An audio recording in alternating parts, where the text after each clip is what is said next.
এই দেখো মাংস হচ্ছে কাঠের উনুনে, বুঝতে পারছো বন্ধুরা? মাংস মানে চিকেন হচ্ছে, চিকেন এখন কষানো চলছে। কি সুন্দর নাই লাগছে, তাই না বন্ধুরা? কাঠের উনুনে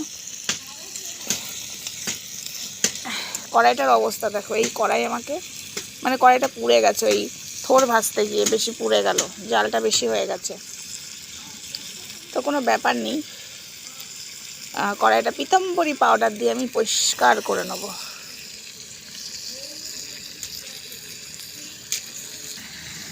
এই দেখো আমার অবস্থা দেখেছো?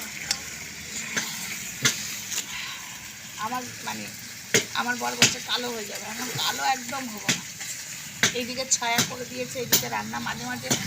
এই শীতে রান্নাঘরে এত ঠান্ডা বন্ধুরা, তার থেকে কাঠের উনুনে মাঝে মাঝে রান্না করা ভালো। আমি তো যদি কাঠ প্রচুর থাকে তাহলে তো আমি প্রত্যেক দিন এই শীতে কাঠেই রান্না করবো।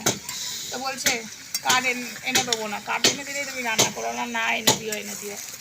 ওইদিকে একটা আওয়াজ পাচ্ছ তোমরা, একটা কাঠ আমার ছেলে কাটছে, এখানে ছিল। তো চলো মাংসটা এখন ঢাকা দিয়ে দিই, আস্তে আস্তে কষানো হচ্ছে, চিকেন কষানো। আহা।